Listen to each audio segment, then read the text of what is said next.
Hello everyone, I'm Carol, now 51 years old, living a life tinged with unforeseen challenges that began unfolding a couple of years ago.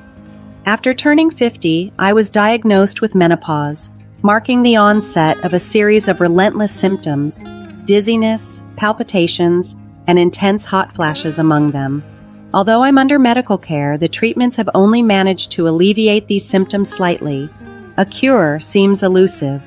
Living under the same roof, my husband Anthony, who is 4 years my senior, has witnessed my struggles firsthand.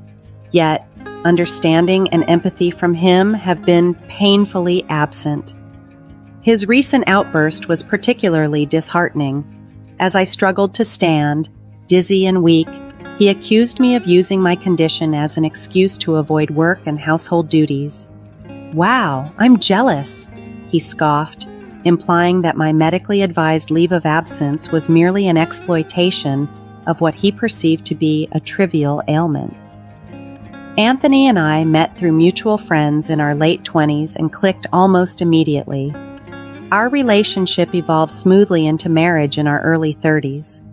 While we've had our share of minor squabbles, life was largely peaceful, and Anthony seemed supportive. We dedicated ourselves to our careers, opting not to have children, and I believed we had grown close and supportive as a couple. However, the dynamic between us began to shift dramatically as I approached my late 40s. Initially, the signs were subtle: irregular menstrual cycles and sudden bouts of heat and exhaustion. But as time went on, these symptoms intensified.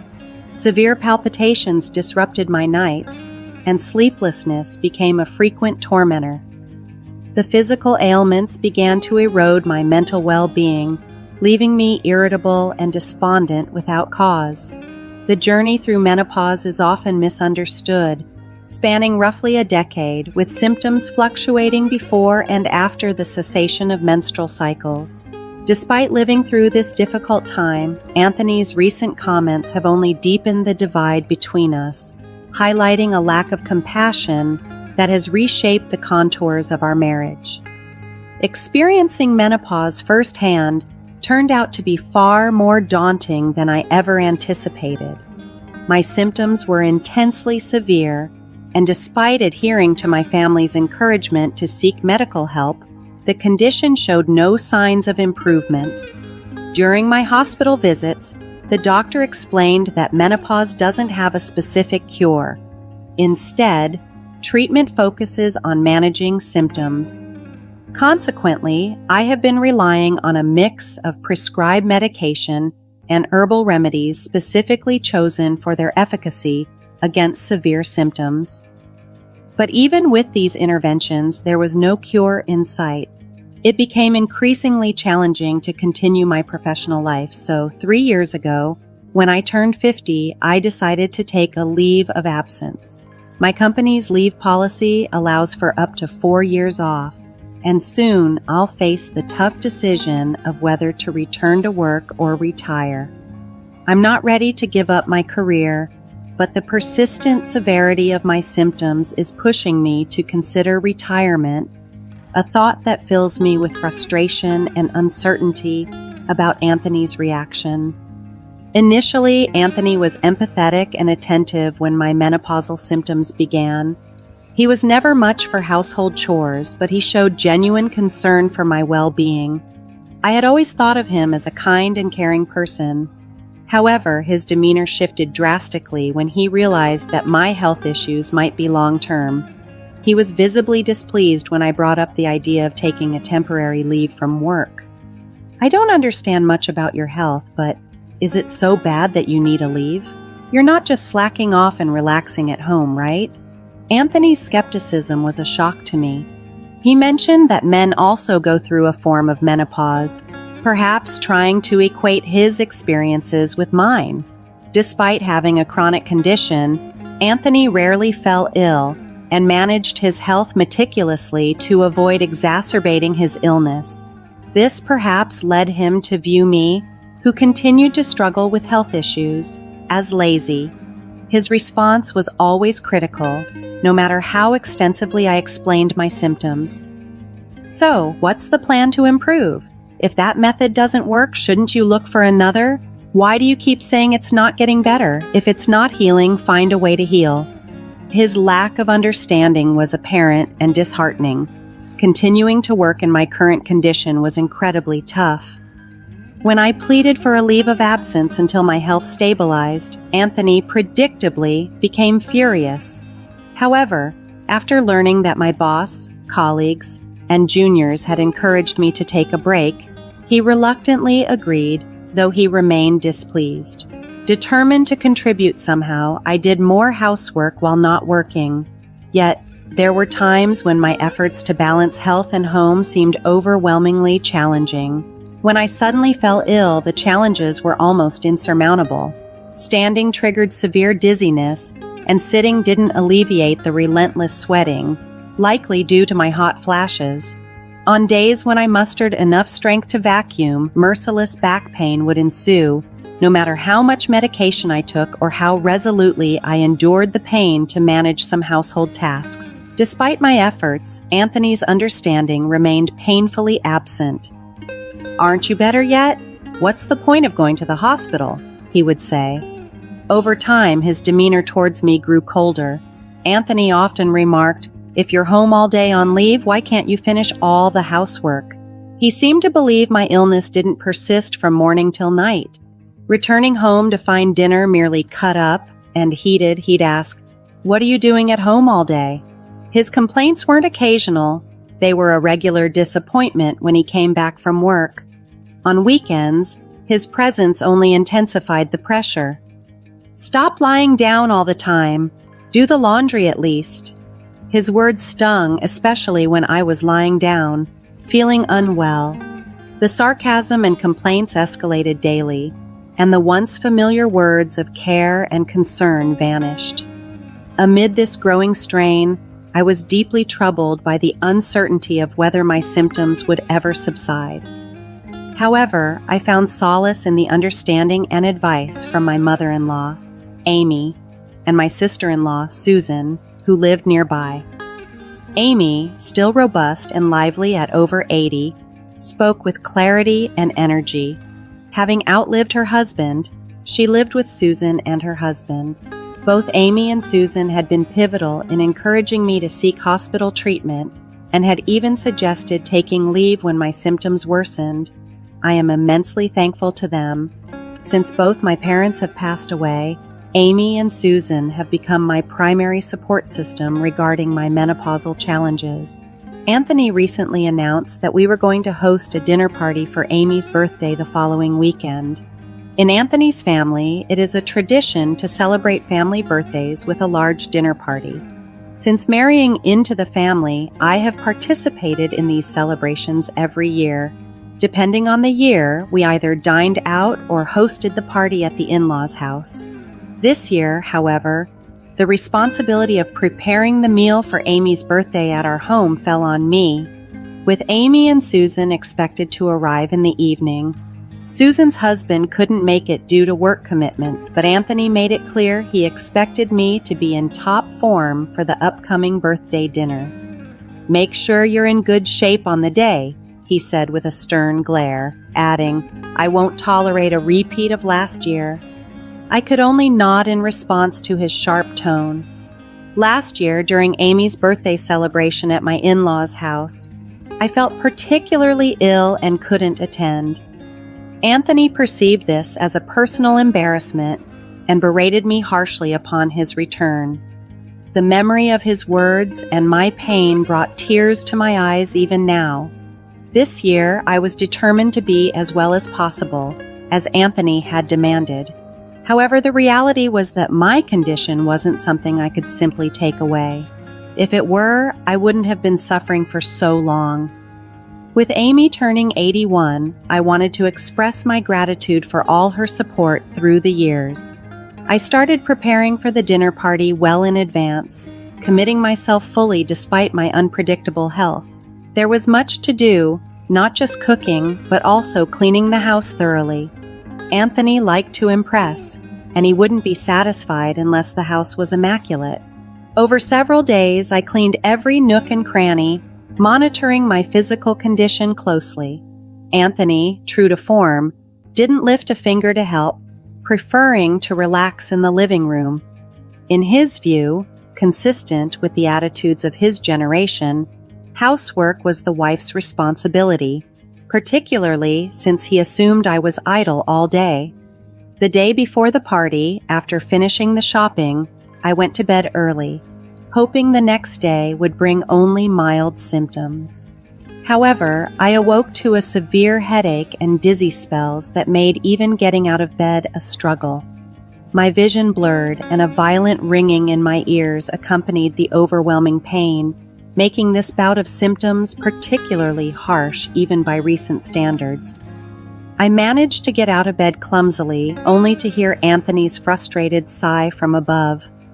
Realizing I was in no state to prepare breakfast, let alone host a dinner, he grabbed his wallet and phone, and as he headed out the door, he remarked bitterly, "I'm going to grab some food, and since I feel sick around you."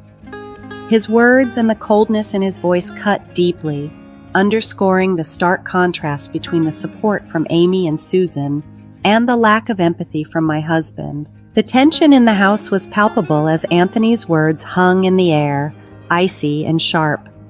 "I'm heading to Mom's early. Make sure dinner is ready when we return," he commanded before abruptly leaving. His voice was devoid of warmth, underscoring the inconvenience his impromptu plans might have caused Amy and Susan as well. His biting comments wounded me, yet I knew I couldn't afford to dwell on them for long. I sipped on a fruit drink, took my prescribed medication, and lay down in the living room, desperately hoping for some respite. But as the afternoon wore on, my condition showed scant improvement. The medication slightly dulled the headache, but every attempt to stand sent waves of dizziness through me, causing my legs to buckle. Dinner preparation loomed large, yet my physical state stubbornly refused to cooperate. I managed only brief intervals in the kitchen, each punctuated by necessary rests, watching as time slipped by. Frustrated and nearing my limit, I attempted to contact Anthony but received no response to my calls or texts. By 6 p.m., progress was painfully inadequate. When Anthony finally returned home with Amy and Susan, he found me seated weakly in the kitchen, surrounded by my meager attempts at meal preparation. He surveyed the scene with a mix of confusion and disappointment. "No welcome for Mom? Is dinner even ready? Nothing is properly set up," he remarked, his tone laced with disapproval. I had only managed to bake some bread and assemble a modest salad, and his words felt like a sharp rebuke. Anxiety gripped me at the thought of another harsh scolding. "I'm sorry, Anthony, this is all I could manage today. Could you please order something for the main course? I'm truly sorry," I managed to say, my voice faltering under the strain. This only seemed to ignite his anger further. "Are you joking? You call this sickness an act? We were all looking forward to a nice dinner. Mom was excited, and you're letting us down again, just like last year," he exploded in anger. "You can't even manage your health properly. It's embarrassing how you drag everyone down with you," he continued, his words cutting deep without any attempt to understand. "Why didn't you pick up when I called?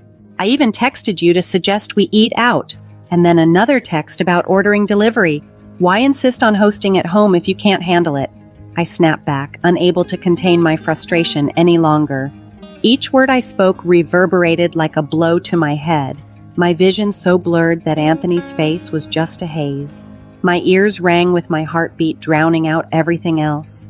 In our heated exchange, the physical toll became apparent. I was drenched in sweat, a direct result of the oppressive heat combined with the resurgence of my symptoms, which the medication had only temporarily subdued. I regretted raising my voice, but I felt compelled to explain my condition to Anthony once I could see again. When my vision finally sharpened, I found Anthony staring at me in shocked silence, his mouth agape. Then, as our eyes met, his expression morphed into one of fury, his face turning bright red as he pointed at me accusingly. "What's with that attitude, pretending to be sick, neglecting the housework, and then snapping when called out on it? You're the worst. I'm sick of supporting a wife who fails at her responsibilities. If you can't handle the housework, maybe we should just get a divorce." His words echoed threateningly through the house, loud enough for the neighbors to hear. Despite my desperate pleas, Anthony seemed resolute, bringing up divorce without a second thought. The gravity of his words nearly brought me to tears. A separation felt unavoidable. Just as I was about to reluctantly agree, I heard light footsteps approaching. Anthony, consumed by his rage, didn't notice them. He continued, his voice dripping with disdain. "Menopause? Tiredness and shoulder pains, aren't those normal for our age? Dizziness and headaches can't be that bad even with medication. You just want to lie in bed all day, don't you?" Before I could respond, someone tapped Anthony on the shoulder. It was Susan, my sister-in-law, displaying a level of anger I had never seen in her before. As Anthony turned, Susan raised her hand and delivered a forceful slap across his cheek. The impact sent Anthony staggering to the floor, his face a picture of disbelief as he looked up at Susan, unable to comprehend what had just happened. "What the heck are you doing, Anthony?" he asked, rubbing his cheek, still in shock. Susan fixed him with a sharp gaze. "And what about you? What's with your attitude? Have you been treating Carol like this for years? Deciding the severity of someone's illness without any medical expertise? Verbally abusing your wife? You should be ashamed." Anthony, who typically tried to maintain a composed facade in front of the family, was visibly shaken. His behavior shifted drastically in Susan's presence. Normally dismissive and barely considerate when we were alone, he suddenly became attentive to my needs whenever Susan or other family members visited, even going so far as to make coffee himself. I had confided in Amy and Susan about my health struggles, but I had never spoken to them about how Anthony treated me behind closed doors. They were caring people, but discussing Anthony's harsh behavior felt risky. They might harbor ill will towards me for speaking ill of their relative. Even if they believed and sympathized with me, I hesitated to voice my concerns, fearing how Anthony might react if he knew I had shared our private conflicts. Seeing Susan's reaction today made me question my previous reluctance to speak out. What's going on today is supposed to be Mom's birthday party. I wanted to make it enjoyable, but Anthony ruined the dinner by not preparing anything, Anthony said, pointing his finger at me as he stood up, eager to deflect blame. Amy, who had followed Susan into the living room, fixed Anthony with a stern gaze. "Are you saying Carol ruined the dinner party? That's just your opinion, right?" From what I've heard, Carol was doing her best to prepare despite her pain. She contacted you because it didn't seem like she could finish in time, suggesting a change of venue or ordering delivery instead. I don't appreciate being celebrated by someone unwell. I'm certainly not happy being celebrated by a son who just complains after dumping everything on his sick wife, Amy scolded him firmly. Then Susan chimed in.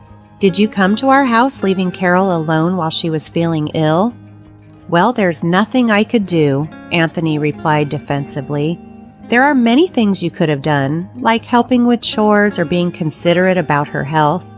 I remember telling you this when Carol first started feeling unwell. You just found it bothersome, didn't you?" Susan's words left Anthony speechless. Anthony, flustered, blurted out, "Why are Sis and Mom siding with her? Menopause isn't even a real illness. Getting tired easily, palpitations, that happens to everyone as they age. Women just want to be lazy so they can name it a disorder and pretend to be sick."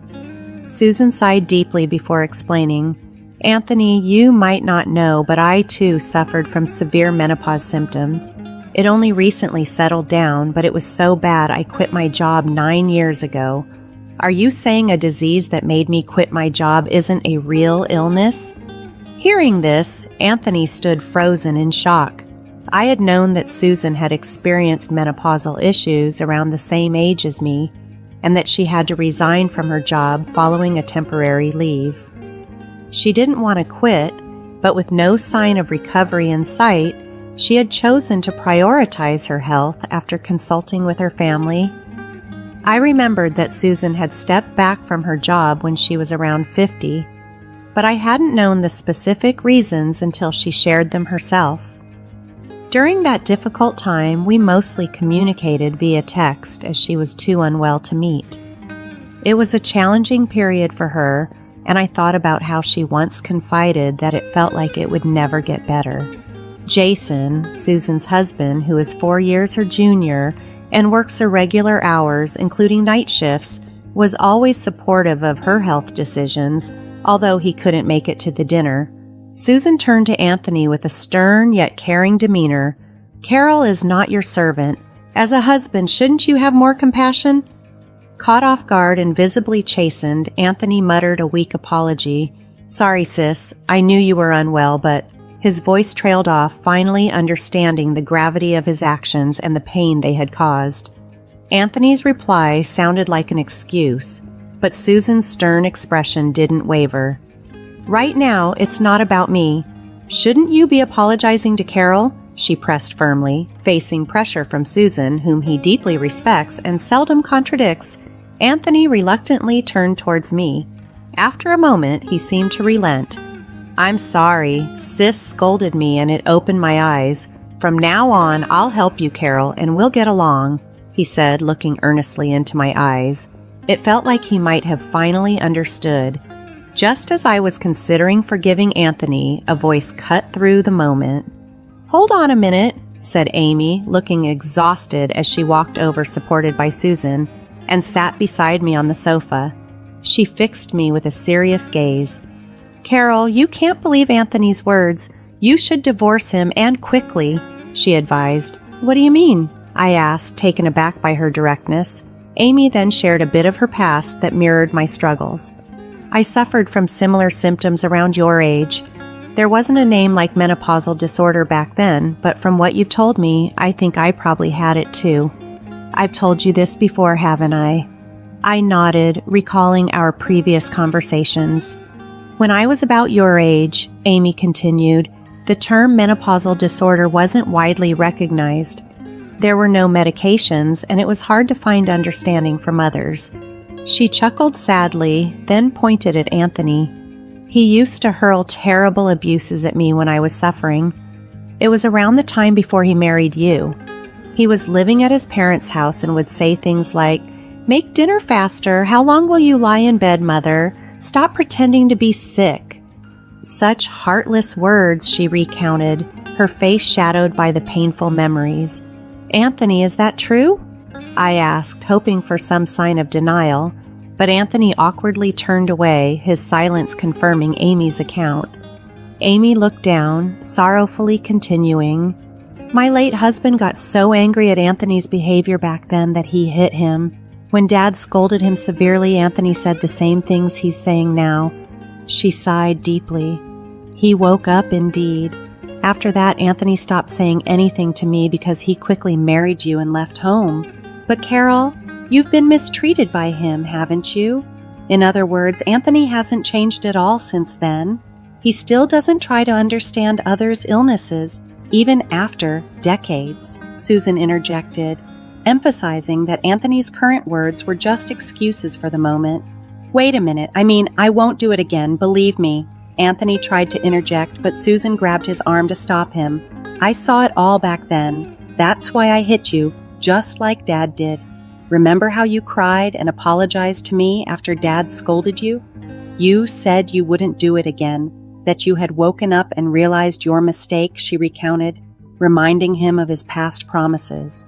Susan's stern reprimand left Anthony biting his lip in evident frustration, and as he fell silent under her gaze, Amy seized the moment to address me directly.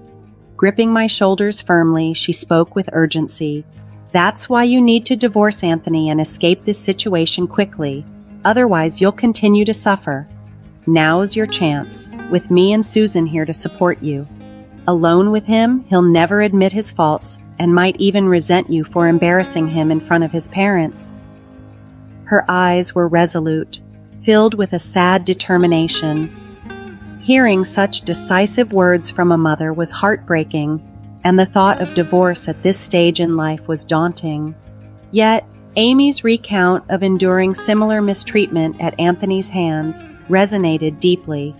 I had clung to a hope that once my symptoms eased, life with Anthony could return to the happy days of our past. But the reality Amy painted was stark. Likely things would only deteriorate further. Anger and resolve welled up within me as I considered the years of verbal abuse Anthony had directed. Not just at me, but at Amy too. Despite the dizziness that clouded my senses, I stood up and faced Anthony, ready to declare my intention to divorce. Shaking off Susan's restraining hand, he erupted. "What the hell are you all doing, treating me like the bad guy?" The room fell silent, the cold stares of his relatives meeting his gaze. Overcome with rage, Anthony finally blurted out, "Fine, I get it. If that's what you want, I'll give you a divorce." His concession came angrily, and the dinner party was abruptly canceled. Amy and the others left, and Anthony, unable to face the situation, stayed at a hotel. The divorce proceeded without contention over property division and was finalized swiftly. After separating, I focused on healing alone, finding solace in the peace that followed our split. Half a year later, with no prior contact, I received an unexpected call from Anthony. By then, I had moved into an apartment and was regularly visiting the hospital, feeling less stressed and noticeably healthier. His call, predictably self-centered, revealed that his chronic illness had worsened since living alone.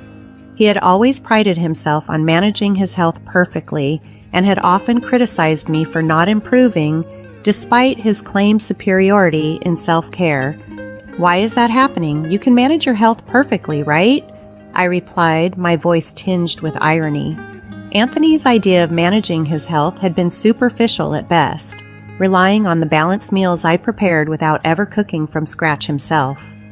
Moreover, without anyone to maintain the housework, his living conditions had deteriorated significantly, leading to a decline in his health. "I can't live like this anymore, so I want you to take care of me. It's been half a year. Your illness must be cured by now, right?" Anthony stated without a hint of remorse. He had turned to Susan and Amy first, but with Susan already caring for Amy, he was left without support. Though I wanted to refuse, remembering our long history together made it difficult to ignore him completely. "At least look at these albums I found in storage. If you don't need them, I'll throw them away," Anthony added, believing they contained old photos. Hesitant, yet curious about the memories captured in those images, including times with Amy's family, I decided to visit our former home to retrieve my belongings.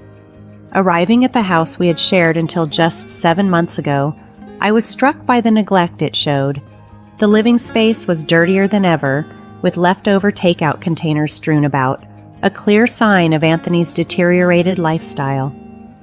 "You know, without you here, I don't have time to clean. It's hard to move," he lamented, attempting to evoke sympathy. But standing there, amidst the chaos, I realized how far I had come on my own, and how little I wanted to return to the past. During my visit to Anthony, it became evident he was making excuses. While he lamented about his illness, his demeanor suggested vitality and energy, contradicting his claims of debilitation. It dawned on me that what he sought was not so much caregiving, but rather someone to manage household tasks like cleaning, laundry, and cooking. It seemed he was in search of a caretaker rather than genuine emotional or physical support. Taking a moment to assess the situation, I addressed him directly. "You appear quite robust and healthy. Maybe it's time you stop using your condition as an excuse and start taking responsibility for yourself." This direct approach took Anthony by surprise, and his response was defensive and sharp. "You know, my condition affects my internal organs and nerves. It's not just something you can see. Offensively, you call me lazy when I'm genuinely struggling," he countered, frustration evident in his tone. Despite his argument, as he met my unwavering stare, he seemed to realize the gravity of our conversation. Suddenly pausing, he took a deep breath, and with a softer tone, he offered an apology. "I was wrong to say those harsh things when you were in pain. I'm sorry, and I promise it won't happen again. Please." I cut him off, knowing where his plea was headed. "I'm sorry, Anthony, but I can't be the one to take care of you. My health issues are still a challenge, and I can't just forget all that's happened." Anthony appeared genuinely remorseful and continued to plead, "Please, my health is unpredictable. I could end up hospitalized at any moment, and I struggle with managing my diet and medication without help. I need you." While his words tugged at my heartstrings, Amy's earlier warnings echoed in my mind. His repentance could very well be a tactic to win sympathy. With this in mind, I gently yet firmly rejected his request. I'm already dealing with a lot on my own. The stress of being back in a caretaking role could set back my recovery. If you need assistance, some services and professionals can provide the support you need. I just can't be that person for you. Resolute in my decision, I returned to my own life. In the time since, I have managed to find a new equilibrium. My health has improved significantly, and I have returned to my professional life after a necessary break. While retirement was once a consideration, supporting myself and finding fulfillment in my work has brought a new sense of purpose. Though I no longer have any romantic ties to Anthony, I maintain a cordial relationship with his family, occasionally joining them for meals. The regular family gatherings, once a cornerstone of interaction, have ceased since our split. Rumor has it that Anthony has left his job under the pretense of focusing on his health. Though no tangible improvements have been noted, he seems to be relying on his early retirement savings, facing his days with a mix of resignation and apprehension about his health's uncertain trajectory. As for me, I remain committed to nurturing my well-being and embracing the peaceful independence of my new life.